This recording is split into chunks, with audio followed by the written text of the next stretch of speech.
डर वो नहीं होता जो हमें दिखाई देता है। डर वो होता है जो हम महसूस करते हैं। मैं हूं आपका होस्ट सार्थक मिश्रा और आप सुन रहे हैं इस कहानी को हॉरर टाइम पॉडकास्ट में। हॉरर टाइम पॉडकास्ट में आप अपनी कहानियां भेज सकते हैं मुझे इंस्टाग्राम पर फॉलो कर कर। मेरे इंस्टाग्राम की आईडी है @sarthak_YouTube। चलिए हम आज की कहानी की ओर बढ़ते हैं। जिस होटल में मैं वर्क कर रहा था वो एक बहुत ही बड़ी होटल चेन की एक ब्रांच थी और वो उस जगह पर सिचुएटेड थी जहां पर सिर्फ और सिर्फ सीजनली ही टूरिस्ट का आना जाना लगा रहता है। अगर वो सीजन ऑफ हो जाता है तो उस सीजन के बाद वो पूरा का पूरा होटल सिर्फ और सिर्फ 50% कैपेसिटी पर ही ऑपरेट होता है। मैं ऑफ सीजन में एज अ मैनेजर वहां पर गया हुआ था। अब मैं आपको जो भी बताऊंगा वो मेरे ही इसी होटल के एक वर्कर के साथ हुआ इंसिडेंट है जो कि उसने मुझे बताया था, लेकिन मैं आपको हर चीज उसके पॉइंट ऑफ व्यू से समझाऊंगा। मेरा नाम नरेश है। वो ठंड का मौसम था।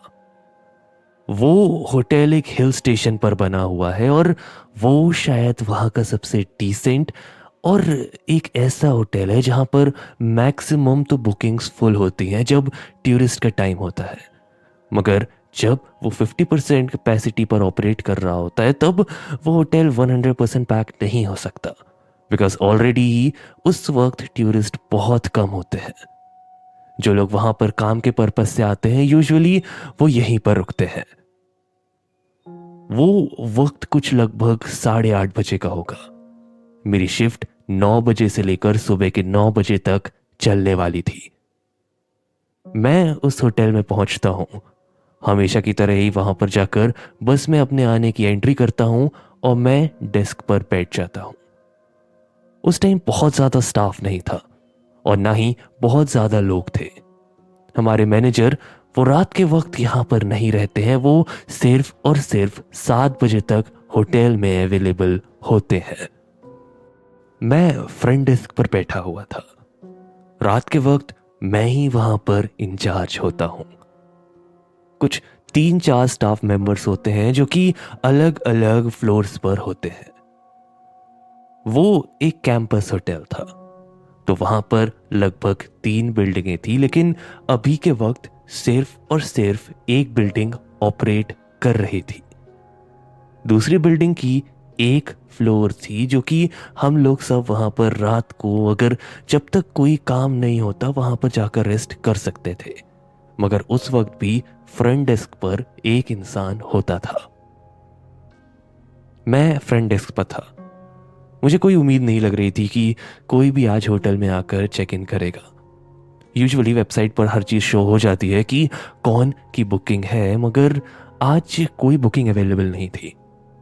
यूजुअली यहाँ पर जिस एरिया में ये है वहाँ पे अगल बगल माइंस हैं, तो वहाँ के सारे टॉप एग्जीक्यूटिव्स यहीं पर आकर रहते हैं, मगर ऐसी कोई भी विजिट नहीं थी, सो ऐसा होना बहुत ही ज्यादा मुश्किल था। लगभग रात के कुछ 11 11:30 बज रहे होंगे। मेरी तो नींद लग गई थी, मगर मैं सामने एक आवाज सुनता हूं, एक्सक्यूज मी। मेरी नींद खुलती है, मैं सामने एक लेडी को देखता हूं। वो टिपिकल कॉर्पोरेट सूट में थी। उनके हाथ में एक पर्स था। वो आंखों में एक चश्मा लगाई हुई थी जो कि रात के वक्त भी बहुत ही ज्यादा वियर्ड लग रहा था। वो ऐसे चश्मे होते हैं जो कि आप यूजुअली नहीं देखते हैं कि कोई लगाए, थोड़े से ओल्ड फैशन। मगर एनीवे, ऐसे बहुत सारे गेस्ट आते रहते हैं। ऐसा नहीं है कि मैंने इसके पहले कोई इससे ज्यादा वियर्ड गेस्ट नहीं देखा है। मैं बैठा एंड मैंने कहा, हेलो मैम, बताइए। उन्होंने मेरी तरफ देखा और उसके बाद उन्होंने कहा उन्हें एक रूम चाहिए। मैंने उन्हें सारी की सारी फॉर्मेलिटीज के बारे में बताया और उनसे उनका कार्ड ले लिया। पेमेंट लेने के बाद मैं उनका सामान लेकर उस रूम तक उनको लेकर गया जहाँ पर मैंने उनको प्रॉमिस किया था कि उन्हें वो सारी फैसिलिटी मिलेंगी जो वो चाहती थी। उन्हें एक बाथ टब चाहिए था, उन्हें रूम चाहिए था जहाँ पर एयर कंडीशनर हो। वो ऑलरेडी ठंड का टाइम था, एयर कंडीशनर थोड़ी सी वियर्ड डिमांड थी, बट एक रूम था। मैंने उनको वो रूम दे दिया। मैं उन्हें छोड़कर आया, उनका सामान अंदर रखा और फिर वहां से उनको ये कहकर कि उन्हें कुछ भी चाहिए हो तो वो फ्रंट डेस्क पर कॉल कर सकते हैं, ये कहकर मैं नीचे आ गया। मैं ज़्यादा कुछ नहीं सोचा, बिकॉज ये सारी की सारी चीज़ें तो हमारे लाइन ऑफ वर्क में होता ही है। रात के कोई 2-3 बजे भी आए तो we need to serve them as if कि वो सुबह का ही वक्त है, कुछ भी ऑड नहीं है।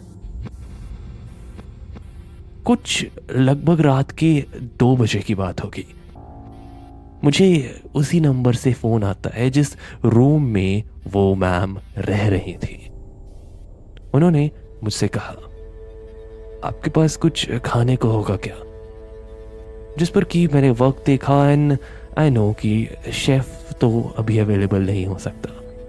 मैंने उनको कहा कि मैं एक बार चेक कर लेता हूँ, अगर किचन में कुछ रेडीमेड पड़ा होगा तो मैं आपके लिए कुछ बना कर ला सकता हूँ, जैसे कि नूडल्स, मगर डोंट एक्सपेक्ट कि पूरा का पूरा खाना इस वक्त अवेलेबल हो पाएगा।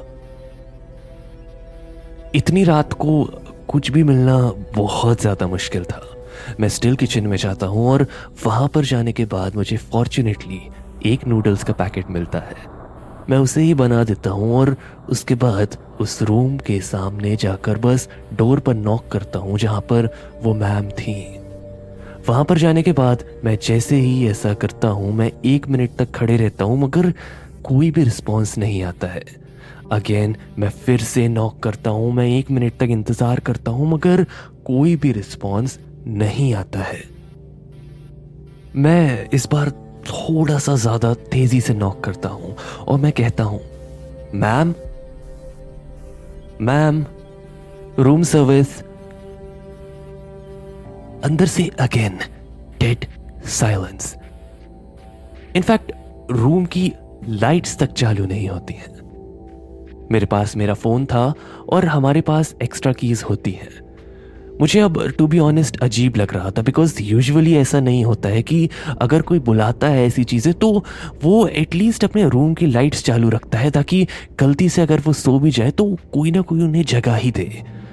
मगर ये बहुत ही ज़्यादा डिफरेंट था। मेरे पास स्पेयर कीज थी, मैं बस यही सोच रहा था क्या मुझे उनकी प्राइवेसी ब्रीच करनी चाहिए, कहीं कुछ इमरजेंसी ना हो, और बहुत सारी चीज़ें मेरे दिमाग में चल रही थी। कुछ 2-5 मिनट और मैंने ऐसा ही किया। मैं इसके बाद नूडल्स लेकर अपने फ्रंट डेस्क पर गया। मैंने फिर से उन्हें कॉल भी किया मगर इस बार किसी ने फ़ोन भी नहीं उठाया। मैंने दोबारा रिंग किया और इस बार फ़ोन उठाया तो किसी ने, मगर वो आवाज़ मैं अपनी ज़िंदगी में कभी नहीं भूल पाऊंगा। मुझे ऐसा लगा जैसे कि मानो कोई उस तरफ से दर्द से करहा रहा है। मुझे ऐसा लगा जैसे कि मानो कोई है जो कि बस अपनी जिंदगी के लिए स्ट्रगल कर रहा है। उसकी आवाज बैठी सी है, उसकी आवाज टूट रही है। मैं बहुत ही ज्यादा पैनिक करने लगा, लेकिन मुझे समझ में आ चुका था कि कुछ तो गड़बड़ है। मैंने एक भी मिनट वेस्ट किए बिना ही जल्दी से जाकर अपनी स्पेयर कीज ली और उसी रूम में चला गया। मैं जैसे ही स्पेयर की को अंदर क्लिक किया, लॉक खुला और मैं अंदर की ओर दौड़ता हुआ गया। मेरे ठीक बगल में जो सॉकेट था, मैं वहां पर रैंडम बटन्स को क्लिक कर रहा था ताकि लाइट्स चालू हो, मगर लाइट्स चालू नहीं हो रही थी। थैंकफुली मेरे फोन की फ्लैश लाइट मैंने चालू करी और मैंने पूरे रूम में देखा। यूजुअली हमें फोन अलाउ नहीं होता है, मगर ये ऑफ सीजन था सो फोन मेरे पास था। मैं पूरे के पूरे रूम में देखने लगा मगर मुझे वहां पर कोई भी नहीं मिला।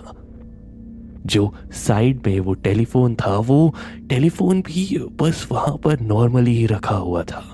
पूरे के पूरे रूम को देखकर ऐसा लग रहा था जैसे कि मानो यहां पर कुछ भी नहीं हुआ है। मैं धीरे धीरे बाथरूम की ओर गया। मैं बाथरूम में जाता हूं और मैं बाथरूम में भी चेक करता हूं। वहां पर सब कुछ नॉर्मल था, जैसे कि मानो उस रूम को तो खोला ही नहीं गया हो। मैं जैसे ही बाथरूम से बाहर आता हूं, मैं फिर से रूम में जैसे ही फ्लैशलाइट चालू करता हूं, मैं देख सकता हूं वो पूरा का पूरा रूम तहस नहस था। शीट्स नीचे गिरी हुई थी, टेलीफोन के पास खून था, हर चीज इधर से उधर थी। कुछ भी मुझे समझ में नहीं आ रहा था। मेरे हाथ पांव ठंडे पड़ने लगे थे कि तभी मेरा ध्यान जाता है उस बेड के नीचे। मैं देख सकता था दो आंखें मुझे देख रही हैं। वो हाथ ठीक बाहर की ओर था और ऐसा लग रहा था जैसे कि मानो वो चीज जो कुछ भी नीचे थी वो कोई इंसान नहीं थी और वो रेंगते हुए बेड के ऊपर आने की कोशिश कर रही थी। मैं ये देखकर बहुत ज्यादा डर जाता हूं। मैं जैसे ही पीछे की ओर पलटता हूं और मैं दौड़कर उस रूम से बाहर निकलने वाला होता हूं, वो रूम बाहर से ही कोई लॉक कर देता है। मैं अब अंदर फंस चुका हूं। मैं पीछे फ्लैशलाइट करता हूं, मैं फिर से देख सकता हूं वो चीज बस रेंगती हुई बेड के ऊपर आ रही है। उस पूरे के पूरे रूम में ऐसा लग रहा था जैसे कि मानो एक अजीब सी सीलन की बदबू आ रही है। अगल बगल मैं देख सकता था, पूरी दीवारों पर बस खून के छींटे थे। मैं इस बार उस चीज के मुंह में देख सकता था। ऐसा लग रहा था जैसे कि मानो कोई इंसानी हाथ है। वो जैसे कि मानो एक इंसानी हाथ को एक नॉर्मल खाने की तरह बस खाया जा रहा है। वो जैसे जैसे उस हड्डियों को तोड़ रहा था, वो एक अजीब सी क्रैकिंग नॉइस पूरे के पूरे रूम में सुनाई दे सकती थी।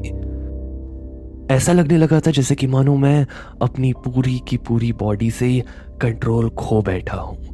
मैं जमीन पर ही गिर जाता हूं। फ्लैशलाइट से जितना भी रूम मुझे दिखाई दे रहा था, मैं उतना रूम देख सकता था, मगर वो चीज अब मेरी आंखों से गायब हो चुकी थी। मैं धीरे धीरे अपनी आंखें बंद कर रहा था। मुझे अपनी पूरी की पूरी बॉडी को ऐसा लग रहा था जैसे कि मानो बस किसी तरीके के प्रेशर में मैं जमीन पर लेटा हुआ हूं। मेरी आंखें जैसी ही बंद होने वाली थी, मैं अपने चेहरे के ठीक सामने उसका चेहरा देखता हूं। एक औरत जिसके बाल बहुत ज्यादा लंबे थे। वो अगेन वही चश्मा लगाई हुई थी और वो मेरे सामने उस चश्मे को निकालती है। उसकी आंखों को देखकर ऐसा लग रहा था जहां पर उसकी आंखें होनी चाहिए वहां पर उसकी आंखें थी ही नहीं। वो धीरे धीरे मेरे पास आ रही थी। उसके मुंह में वही हाथ था। मेरी सांसें तेज होने लगी थी। मुझे ऐसा लग रहा था जैसे कि मानो कोई मेरे सर में बहुत ही ज्यादा तेज हथौड़ा मार रहा है। मुझे कुछ भी समझ में नहीं आ रहा था। अगली चीज जो मुझे याद थी कि दिन के लगभग 8 बज रहे थे। मैं सारे के सारे स्टाफ मेंबर से घिरा हुआ था। कुछ लोग मेरे मुंह पर पानी का छींटा मारकर मुझे उठा रहे थे। मुझे कुछ भी याद नहीं था कि उस वक्त तक मेरे साथ क्या हो रहा है। 3 दिन तक मुझे बहुत ही ज्यादा तेज बुखार था। मुझे हर रात सपने में बस वही औरत नजर आ रही थी। कुछ 3 दिन बाद मुझे थोड़ा ठीक लगा और मैं जाकर अपने मैनेजर को रिपोर्ट किया। उन्होंने मेरी हर चीज सुनी और इसके बाद जो उन्होंने मुझे बताया वो अनबिलीवेबल था। उन्होंने मुझे कहा कि उस रात तो किसी ने चेक इन करा ही नहीं, ना कोई पेमेंट डिटेल्स, ना ही रजिस्टर में एंट्री। मैंने नूडल्स किसके लिए बनाई? मुझे कोई फोन उस रात आया ही नहीं और वो रूम तो लॉक्ड था। मुझे इन सारी की सारी चीजों का कोई आंसर आज तक नहीं मिला। मैंने उन्हें ये हर चीज बताई और पूरे के पूरे स्टाफ मेंबर्स को भी मेरी बात पर यकीन था, मगर हम में से किसी को भी नहीं पता वो चीज क्या थी, वो औरत कौन थी। मगर अब हम रात के वक्त कोई भी गेस्ट को एक पर्टिकुलर टाइम के बाद जो कि एडवांस बुकिंग नहीं करके आया है उसे रूम अलॉट नहीं करते हैं। एनीवे, मैं हूं आपका होस्ट सार्थक Mishra. Thank you so much जिन्होंने ये कहानी मुझ तक पहुंचाई। आई होप आप सब लोगों ने भी इस कहानी को एंजॉय किया होगा। मैं मिलता हूं आपसे अगली कहानी में नेक्स्ट वेडनेसडे। तब तक के लिए take care, bye bye, and please don't stop listening to the Horror Time podcast.